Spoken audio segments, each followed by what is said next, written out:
Saya ingin menyampaikan firman Tuhan hari ini dengan judul Value You, hargai diri Anda. Orang yang tidak bisa menghargai dirinya sendiri tidak akan dihargai oleh orang lain. Seringkali dalam hidup kita berusaha agar kita diterima oleh orang lain, kita mencoba menyenangkan orang dan kita fokus kepada pendapat publik. Kita berusaha keras untuk diterima dan diakui oleh orang lain. Ada istilahnya kita menjadi terjebak dengan haus penerimaan. Saya belajar bahwa kita harus belajar menghargai diri kita sendiri. Kita harus tahu bahwa kita punya nilai dan kita tidak perlu persetujuan orang lain tentang seberapa berharganya diri kita. Galatia 1 ayat 10 bilang gini, jadi bagaimana sekarang? Adakah ku cari kesukaan manusia atau kesukaan Allah? Adakah ku coba berkenan kepada manusia? Sekiranya aku masih mau mencoba berkenan kepada manusia, maka aku bukanlah hamba Kristus. Rasul Paulus menjelaskan bahwa di dalam pelayanan seharusnya sebagai hamba Tuhan kita tidak mencari perkenanan manusia, tapi kita mencari perkenanan Allah. Banyak orang yang mungkin tidak akan sepakat dengan setiap firman yang saya sampaikan, dan saya harus berhadapan dengan orang-orang yang mungkin mencemooh dan lain sebagainya. Yang selalu saya garis bawahi bahwa setiap khotbah yang saya sampaikan bukan dari pemikiran saya sendiri, tapi saya mengupas kebenaran firman. Saya paling tidak mau memberikan statement di luar dari dasar kebenaran firman. Dan kadang-kadang merasa lucu ketika orang marah dengan kebenaran firman yang saya bukakan. Tapi kemudian ayat ini memberikan kekuatan kepada saya bahwa di dalam hidup kita, pendapat orang lain tidak menentukan nilai kita. Kita nggak boleh berusaha menyenangkan semua orang, karena kita nggak bisa menyenangkan semua orang. Yang paling penting adalah kita berusaha berkenan kepada Allah, bukan mengejar perkenanan manusia. Saya mendengar sebuah statement dari Paul Scanlon, seorang hamba Tuhan yang saya hormati. Dia bilang begini, stop wondering if you are good enough for other people and start wondering if they are good enough for you. Dalam bahasa Indonesia artinya berhenti berpikir apakah engkau cukup baik untuk orang lain dan mulai berpikir apakah orang lain itu cukup baik buat kamu. Kadang-kadang kita berusaha untuk membuat diri kita diterima sama orang-orang di sekitar kita. Padahal seharusnya kalau kita mengerti nilai harga hidup kita, kita harusnya mulai berpikir apakah orang-orang ini layak ada di sekitar kita. Paul Scanlon juga bilang begini, don't allow other people to make you feel inferior. Your poor self-image can have enabling effect on people who are aware of your over-dependency on their validation. Jangan membiarkan orang lain membuat Anda merasa kecil. Gambar diri Anda yang buruk dapat membuat orang lain tahu bahwa Anda sangat membutuhkan pengakuan dari mereka. Nilai hidup kita nggak ditentukan dari penerimaan orang terhadap kita. Kita harus mulai belajar menghargai diri kita sendiri dan berada bersama dengan orang-orang yang menghargai kita. Kita nggak bisa membuat semua orang menyukai kita, tapi kita punya kuasa untuk memilih apakah kita mau tenggelam di dalam penerimaan orang lain atau kita mengebaskan itu dan berkata tidak semua orang perlu menerima kita. Kita nggak bisa membuat orang berhenti menghakimi kita. Jangan berusaha terlalu keras untuk diterima sama orang lain. Tempat di mana kita nggak dihargai hanya akan buang-buang waktu kita. Saya tidak mau menginvestasikan hidup saya di tempat di mana saya tidak dihargai. Saya percaya bahwa apapun yang kita katakan, apapun yang kita lakukan akan seperti membuang garam di lautan ketika kita berada di tengah-tengah orang-orang yang gak bisa melihat nilai kita. Saya belajar bahwa salah satu keputusan terbaik yang pernah saya ambil dalam hidup saya adalah meninggalkan tempat di mana saya tidak dihargai. Bekerja dengan seorang pemimpin yang tidak aman tidak akan membuat kita bertumbuh. Saya saat itu menyadari, doesn't matter how hard I work, seberapa keras pun saya bekerja, seberapa jujur pun saya, seberapa banyak pun waktu yang saya berikan, dan seberapa baik pun pekerjaan saya, pemimpin saya tidak bisa melihat nilai saya. Akhirnya saya mengambil keputusan untuk tidak lagi bekerja kepada seseorang yang tidak bisa melihat nilai saya. Hanya karena orang tidak memperlakukan kita dengan baik, bukan berarti kita kehilangan nilai kita. Apa yang orang lain lakukan sama kita tidak menentukan nilai kita. Kita yang harus belajar menghargai diri kita sendiri dan mulai melihat betapa berharganya hidup kita dan apa yang kita bisa. Berhenti membandingkan diri kita dengan orang lain dan mulai melihat kekuatan yang kita punya, apa yang Tuhan berikan buat kita, dan mulai mengembangkan itu, mulai membangun hidup kita. Dan ketika kita mulai fokus kepada kekuatan kita dan menjadi lebih baik di situ, saya percaya kita akan lebih menghargai diri sendiri. Dan ketika kita mulai menghargai diri kita sendiri, kita juga akan punya selera yang lebih baik terhadap orang-orang yang ada di sekitar kita. Contoh, kalau Anda tahu bahwa Anda sudah diselamatkan, Tuhan telah memberikan kesempatan untuk hidup yang baru, Anda nggak akan sia-siakan kesempatan itu untuk tetap berada bersama-sama dengan orang-orang yang Anda tahu akan membawa Anda kembali ke kehidupan Anda yang lama. Ketika Anda melihat hidup Anda lebih baik, Anda juga akan melihat orang-orang di sekitar Anda dengan cara yang lebih baik. Saya ingin yakinkan setiap Anda bahwa hidupmu berharga bagi Tuhan. Kalau kita nggak bisa belajar menghargai diri kita sendiri, orang lain juga nggak akan bisa menghargai kita. Dan sebaliknya, kalau kita bisa belajar menghargai diri kita sendiri, kita juga nggak akan sembarangan dengan hidup kita. Saya menemukan beberapa anak perempuan, hidup mereka berantakan. Ketika berpacaran, mereka nggak jaga kekudusan. Jatuh dengan satu laki-laki, kemudian jatuh lagi dengan laki-laki yang lain.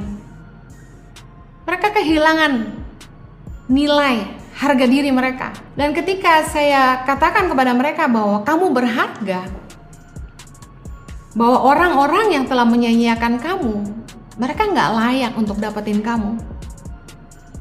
Saya tahu bahwa sesungguhnya yang anak perempuan ini butuhkan adalah sebuah nilai yang hilang, nilai yang rusak. Itu gambar dirinya sendiri yang harus dipulihkan. Kalau Anda menghargai hidup Anda nggak akan sembarangan bergaul. Kalau Anda menghargai diri Anda nggak sembarangan dengar dan beri telingamu kepada siapa saja. Kalau Anda menghargai diri Anda nggak akan biarkan waktumu disia-siakan orang. Dan kalau Anda tahu bahwa Anda berharga, Anda nggak habiskan tenagamu untuk berusaha menolong orang yang bahkan nggak mau menolong dirinya sendiri. Sejak saya tahu bahwa waktu saya sangat berharga, bahwa waktu berjalan begitu cepat, usia bertambah begitu cepat, sementara begitu banyak hal yang saya harus kerjakan, melihat waktu yang begitu berharga, saya tidak mau sembarangan membuang waktu saya untuk kumpul-kumpul dengan teman, ngobrol yang gak jelas. Saya gak mau buang waktu saya muter-muter mall dari lantai 1 sampai lantai 5, mengerjakan sesuatu yang gak ada tujuannya. Karena saya melihat bahwa waktu itu begitu berharga, saya baik-baik pakai waktu saya. Sama halnya dengan hidup ini. Kalau kita ngerti betapa berharganya hidup kita gak akan sembarangan sama hidup kita. Kita gak akan sembarangan membiarkan orang merusak hidup kita. Be with the people who can upgrade your value, not the ones who would take it from you. Pilihlah orang-orang yang bisa menambah nilai Anda, bukannya orang-orang yang mengambil nilai itu dari Anda. Pilih temanmu dengan bijaksana. 1 Korintus 15 ayat 33 bilang, janganlah kamu sesat, pergaulan yang buruk merusak kebiasaan yang baik. Amsal 13 ayat 20. Siapa bergaul dengan orang bijak menjadi bijak, tetapi siapa berteman dengan orang bebal menjadi malang. Tentu dalam hidup kita punya beberapa kelompok teman. Ada teman-teman yang ketika kita kumpul sama mereka, kita bisa rasa bahwa mereka menambah nilai dalam hidup kita. Kita bisa belajar sesuatu dari mereka, bahwa apa yang mereka sampaikan itu membuka cara pikir kita, membuat kita jadi mengenali potensi yang kita punya, membuat kita kuat, membuat kita bangkit, roh kita disegarkan, jiwa kita disegarkan. Tapi ada kelompok teman yang ketika kita kumpul dengan mereka, kita malah jadi lemah, kita jadi capek. Saya pernah punya teman yang setiap kali ketemu sama dia, yang saya dengar dari mulutnya hanya keluhan, keluhan, dan keluhan. Tiap kali ketemu dia, rasanya capeknya luar biasa. Kita harus bijaksana memilih siapa yang ada dekat dengan kita. Siapa orang-orang di lingkaran terdekat kita. Pilihlah orang-orang yang meningkatkan nilaimu, bukannya malah yang membuat engkau kehilangan nilaimu. Kalau Anda ingin lihat seberapa Anda menghargai diri Anda, mari mulai lihat siapa orang-orang yang ada di sekitarmu hari ini. Karena your circle shows your value. Orang-orang di sekitar Anda menentukan seberapa berharganya Anda melihat diri Anda sendiri. Tahukah Anda di masa ini ketika orang mengirimkan resume atau lamaran kerja, background check itu dilakukan dengan mengintip sosial medianya. Orang-orang yang berusaha mencari tahu tentang latar belakang seseorang akan berusaha melihat Instagramnya, Facebooknya, karena konten atau caption di dalam sosial media akan menunjukkan personality kita. Cara teman-teman atau follower di sosial media kita berkomentar tentang kita akan menunjukkan siapa kita. Bagaimana kita memperlakukan keluarga kita. Ya, sekalipun beberapa orang hanya menayangkan, mengupload foto-foto yang kelihatan mesra, kelihatan quality time, kelihatan baik hanya untuk konsumsi publik. Tapi bagaimana Anda menceritakan tentang keluarga Anda di sosial media akan menunjukkan siapa Anda. Jangan haus penerimaan. Kadang-kadang kita harus siap kehilangan teman-teman yang membuat kita kehilangan nilai kita. Teman-teman yang gak membawa kita ke tempat yang lebih baik. Kita harus siap untuk kehilangan persahabatan yang mungkin tidak bisa lagi kita pertahankan karena kita tahu nilai kita berbeda. Mazmur 1 ayat 1 berkata, berbahagialah orang yang tidak berjalan menurut nasihat orang fasik, yang tidak berdiri di jalan orang berdosa, dan yang tidak duduk dalam kumpulan pencemooh. Dengan siapa Anda duduk hari ini? Because your circle shows your value. Orang-orang yang ada di dekat Anda akan menunjukkan nilai Anda. Saya percaya bahwa hidup ini sangat berharga bagi Tuhan. Hidup Anda sangat berharga bagi Allah. Bukan tentang apa yang kita punya, tetapi hidup kita sangat berharga bagi Dia. 1 Petrus 3 ayat 3 dan 4 berkata begini, perhiasanmu janganlah secara lahiriah, yaitu dengan mengepang-epang rambut, memakai perhiasan emas, atau dengan mengenakan pakaian yang indah-indah. Tetapi perhiasanmu ialah manusia batiniah yang tersembunyi dengan perhiasan yang tidak binasa, yang berasal dari roh yang lemah lembut dan tentram yang sangat berharga di mata Allah. Tuhan gak melihat yang kita punya. Tuhan tidak menilai kita dari penampilan kita.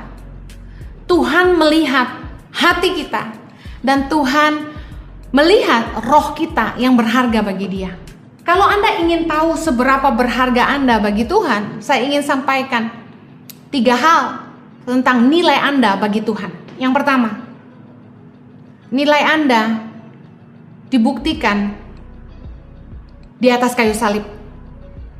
Yesus mati buat kita karena kita berharga bagi Bapa. Yesus gak mungkin mengorbankan dirinya kalau kita sebagai manusia tidak punya nilai bagi Bapanya. Kalau ada orang yang bilang sama kita tidak berharga, saya mau kasih tahu, kamu gak bisa dibeli dengan harta. 1 Petrus 1 ayat 18 bilang, sebab kamu tahu bahwa kamu telah ditebus dari cara hidupmu yang sia-sia, yang kamu warisi dari nenek moyangmu itu, bukan dengan barang yang fana, bukan pula dengan perak atau emas, melainkan dengan darah yang mahal, yaitu darah Kristus yang sama seperti darah anak domba yang tak bernoda dan tak bercacat. Yang kedua, kalau Anda ingin tahu nilai Anda bagi Tuhan, nilaimu adalah engkau dipilihnya menjadi baitnya. 1 Korintus 6 ayat 19-20. Atau tidak tahukah kamu bahwa tubuhmu adalah bait Roh Kudus yang diam di dalam kamu, Roh Kudus yang kamu peroleh dari Allah, dan bahwa kamu bukan milik kamu sendiri, sebab kamu telah dibeli dan harganya telah lunas dibayar. Karena itu muliakanlah Allah dengan tubuhmu. Tuhan bisa ada di mana saja, tapi Tuhan memilih kita untuk jadi baitnya. Hidup kita sangat berharga karena Allah tinggal di dalam kita. Dan seberapa berharga Anda bagi Allah? Matius 10 ayat 29. Bukankah burung pipit dijual 2 ekor seduit? Namun seekor pun daripadanya tidak akan jatuh ke bumi di luar kehendak Bapamu. Ayat 30. Dan kamu, rambut kepalamu pun terhitung semuanya. Sebab itu janganlah kamu takut, karena kamu lebih berharga daripada banyak burung pipit. Seberapa berharga kamu? Sampai setiap helai rambutmu Tuhan hitung. Kita mencoba berkenan kepada manusia, tapi seberapakah manusia bisa menghargai kita? Saya ingin kasih tahu, hidup kita sangat berharga. Karena bahkan Allah pencipta alam semesta begitu menghargai kita. Tuhan mengasihi kita, memberikan anaknya untuk mati bagi kita. Tuhan begitu mengasihi kita sampai dia bisa ada di mana saja, tapi dia memilih untuk tinggal di dalam kita. Dan Tuhan begitu mengasihi kita. Kita begitu berharga bagi dia sampai setiap helai rambut kita dihitungnya. Jangan lagi mencari perkenanan manusia. Jangan lagi berusaha terlalu keras untuk diterima siapapun. Ketahuilah bahwa hidupmu berharga bagi Tuhan. Dan tidak ada yang tak berkenan di hadapannya.